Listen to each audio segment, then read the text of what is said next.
జీవులుగా తానే ఉన్నాడు. ఇంతే కాకుండా జడ చైతన్య లోకాన్ని కాపాడుతున్నది ఆ పరమాత్ముడు కాదా? ప్రశ్న. కానీ ఈ ఈశ్వరుడు మనుషుల్లాగా కర్మకు బద్ధుడు కాడు. మనిషి ఆ కర్మను అనుభవించటానికి పలు జన్మలను ఎత్తుతాడు. కానీ ఈశ్వరుడికి అట్లా జన్మలను ఎత్తవలసిన అవసరమే లేదు. ఆయన మళ్ళీ మళ్ళీ వచ్చేది మనిషిపై ఉన్న కరుణ వల్లే. తనను తాను పూర్వ కర్మబంధం నుండి విడిపించుకోకుండా మనిషి మరింత ఎక్కువగా పాపాత్ముడవుతున్నాడు. అతడిని ఉద్ధరించాలి అని అనిపించి పరమాత్మ అవతరిస్తాడు. ధర్మం క్షీణించి అధర్మం ఏలటం మొదలుపెట్టినప్పుడు భగవంతుడు ధర్మ ప్రతిష్టాపనం చేయటానికి, బలహీనులను రక్షించడానికి, దుష్టులను దండించడానికి పలు అవతారాలను ఎత్తుతుంటాడు. ఇదే శ్రీకృష్ణ పరమాత్ముడు గీతలో చెప్పినది. యదా యదా హి ధర్మస్య గ్లానిర్భవతి భారత అభ్యుత్థానమధర్మస్య తదాత్మానం సృజామ్యహం. 4వ అధ్యాయము 7వ శ్లోకం. పరిత్రాణాయ సాధూనాం వినాశాయ చ దుష్కృతాం ధర్మ సంస్థాపనార్థాయ సంభవామి యుగే యుగే. 4వ అధ్యాయము 8వ శ్లోకం. సర్వం భగవన్మయం అనేది ఒక స్థాయిలో మాత్రమే. మనం ఆ భావాన్ని పట్టుకోజాలము. సరే, దాని తర్వాత అంశం భగవంతుడు విశేషంగా కొన్ని వస్తువులుగా నిలిచి ఉంటాడు అని భగవద్గీత విభూతి యోగంలో చెప్పిన మాట. హంతతే కథయిష్యామి దివ్యాహాత్మ విభూతయ. గీత 10వ అధ్యాయము 19వ శ్లోకం. మరొక అంశమేమో ఈ కార్యం కోసమే ఆచార్యులు, మహానుభావులు, జ్ఞానులు, యోగులు, మహాభక్తులను భూమి మీదికి పంపటం. ఇదంతా చాలటం లేదని భావించి పరమాత్మ తానే అవతరించి రావటం ఇంకొక విశేషం. అవతరణం అంటే కిందికి దిగటం. ఆయన అన్నింటికీ అతీతుడని అంటారు. ఆయన పరాత్పరుడు. ఈశ్వరుడు కిందికి రావడం, మన మధ్య జన్మనొందటం, ధర్మాన్ని ప్రతిష్టాపించటం అనేదే అవతారం. శైవ సిద్ధాంతపు అనుయాయులు పరమశివుడు అవతారాలు ఎత్తాడు అంటే ఒప్పుకోరు. ఆదిశంకర భగవత్పాదులు ఈశ్వరుని అవతారం, జ్ఞాన సంబంధర్ కుమారస్వామి అవతారం ఇత్యాది విషయాలను చెబితే వారు అంగీకరించరు. తల్లి కడుపున పడటం, అస్థిమాంసాల శరీరంలోకి ప్రవేశించటం భగవంతుని దిగజార్చడం అవుతుందని వారి ఆలోచన. కానీ అద్వైతుల దృష్టిలో తల్లి గర్భములో ఉన్నవాడు అస్థిమాంసాలతో ఉన్నవారు కూడా వాస్తవానికి బ్రహ్మమే. అందుకని ఈశ్వరుడు అవతారాన్ని ఎత్తి రావటంలో ఆయన్ను తక్కువ చేసేదేమీ అద్వైతులకు కనిపించదు. శైవులకు, వైష్ణవులకు అనేక సామ్యాలు ఉన్నప్పటికీ, జీవుడే బ్రహ్మము అని చెప్పే అద్వైతాన్ని ఒప్పుకోనప్పటికీ వైష్ణవులు అవతార సిద్ధాంతాన్ని ఒప్పుకుంటారు. సామాన్యంగా అవతారం అనే మాట కేవలం మహావిష్ణు అవతారాలనే సూచిస్తుంది. వైష్ణవులు అవతార సిద్ధాంతాన్ని ఒప్పుకోవడం వెనుక కారణం ఏమిటంటే, భగవంతుడు ఎంతో దయామయుడని, జీవులకు ముక్తిని కలిగించటానికి ఆయన తనను తాను ఎంతైనా కిందికి దించుకోగలడని వారు నమ్ముతారు. తాను పరమాత్ముడిని అని ఎరిగి ఉంటూ బయటకు ఒక సాధారణ మానవుడిలా ప్రవర్తించాడు కదా, అందుకు ఆయనకి ఏ దోషము అంటుకోదు. మొత్తానికి చెప్పగలిగేది ఏంటంటే, సనాతన ధర్మమైన హిందూ మతం అవతార సిద్ధాంతాన్ని ఒప్పుకుంటుంది. ఎందుకంటే శైవులు పరమాత్ముడైన సదాశివుడు అవతారాలు ఎత్తాడని సమ్మతించకపోయినా మహావిష్ణువు దశావతారాలను వారు అంగీకరిస్తారు. మన మతంలో మరొక విశిష్టత ఏంటంటే, నిరాకారుడైన పరమాత్మ వివిధ ఆకారాల దేవతలుగా మారి వారికి విగ్రహారాధనలను ఏర్పాటు చేశాడు. దీని కారణంగా విదేశీయులు మనను బహుదేవతారాధకులు అని అంటుంటారు. అట్టి దృష్టికోణం చాలా పొరపాటు. ఒకే ఈశ్వరుని అనేక రూపాలలో ఆరాధించినంత మాత్రాన ఆయనకి అనేక ఈశ్వరులు ఉన్నారని మనం విశ్వసిస్తున్నట్టు కాదు కదా. అదేవిధంగా విగ్రహాన్ని దేవుడు అని భావించి హిందువులు రాళ్ళు, విగ్రహాలకు పూజ చేస్తారు అని అనడం కూడా తప్పే. బుద్ధి, జ్ఞానం ఉన్న హిందువు విగ్రహమే దేవుడు అని అన్నాడు.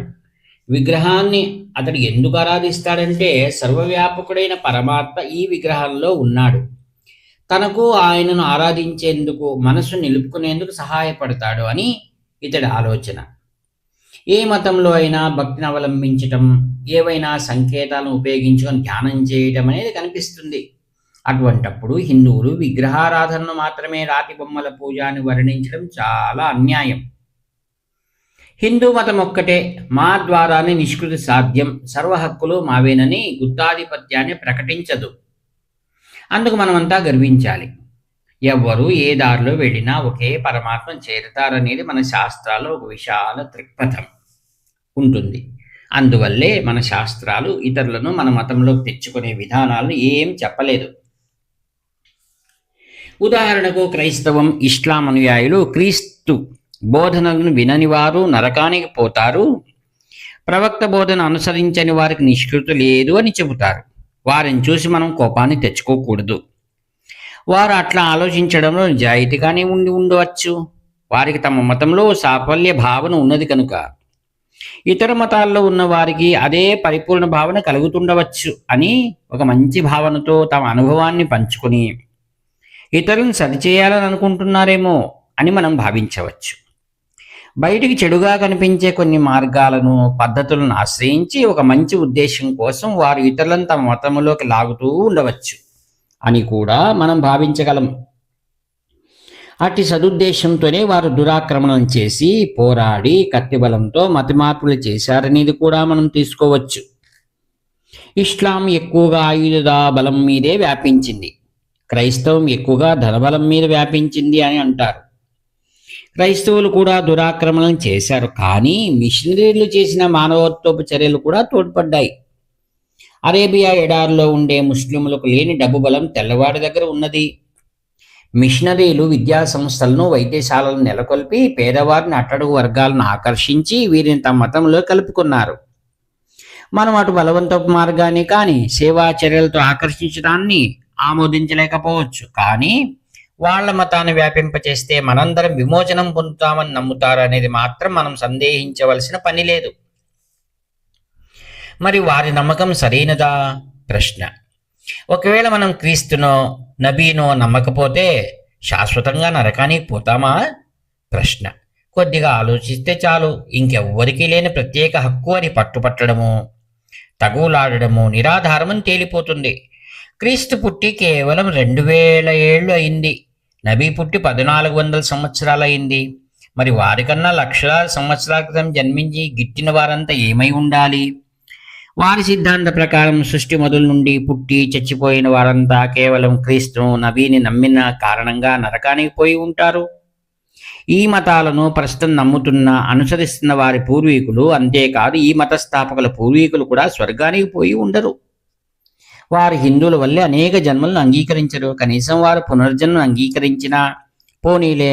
క్రీస్తు నబీల కన్నా ముందు పుట్టిన వారంతా క్రీస్తు నబీలను తదనంతరం తిరిగి పుట్టి వారిని అనుసరించి తమ విమోచనాన్ని పదిలం చేసుకుని ఉండేవారు అని అనగలిగేవారము. కానీ ఈ మతాలలో జీవుడికి ఒకే జన్మ ఉంటుంది కాబట్టి వేల తరాలుగా పుట్టిన వారందరూ శాశ్వత నరకానికి పోయి ఉంటారు. తాను స్వయంగా 1000 సంవత్సరాలుగా సృష్టించి జనులకు మార్గదర్శనం చేసే ఆచార్యులను ప్రపంచానికి పంపించకుండా వారిని శాశ్వతంగా నరకానికి పంపుతాడంటే అట్టి ధైర్యని దేవుణ్ణి ఎందుకు ఆరాధించాలి? ఆయన్ని ఎందుకు చేరాలి?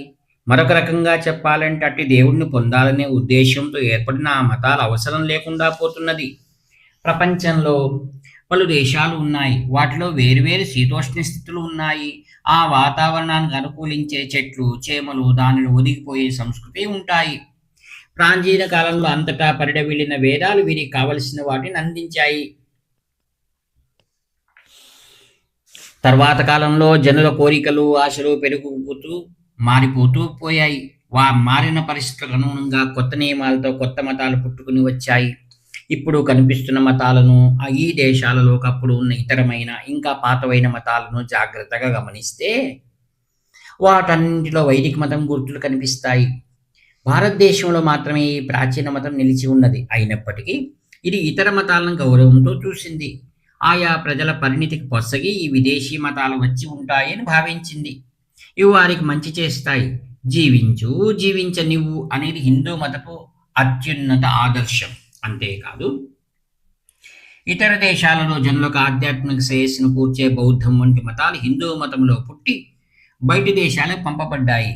ఇంతవరకు నేను మీకు హిందూ ధర్మానికి ఉన్న విశేష లక్షణాలను తాత్విక మరియు మతపరమైన కోణం నుంచి చెప్పాను. వీటితో పాటు మన మతానికి సామాజిక దృష్టికోణం నుంచి కూడా ముఖ్యమైన ఒక విశేష లక్షణం ఉన్నది. ప్రతి మతానికి ఒక తత్వశాస్త్రం, మతధర్మ శాస్త్రం ఉంటాయి. దానితో పాటు వ్యక్తి ప్రవర్తనతో సంబంధించి కూడా కొంత ఉంటుంది. సమాజ వర్తనంలో సంబంధించి కొద్దిగా చెప్పబడుతుంది. నీ పొరుగువాడిని సోదరులా చూడు, నీ శత్రువును స్నేహితులా చూడు, నీ పట్ల పరులు ఏం చేస్తే బాగుంటుందో వారి పట్ల అదే చెయ్యి, అన్ని జీవులను ప్రేమించు, సత్యమే పలుకు, అహింసను పాటించు వంటి నీతి సూత్ర ఉపదేశాలు ప్రతి మతంలోనూ ఉంటాయి. ధర్మం, నీతి అన్నీ ఇందులో భాగాలు.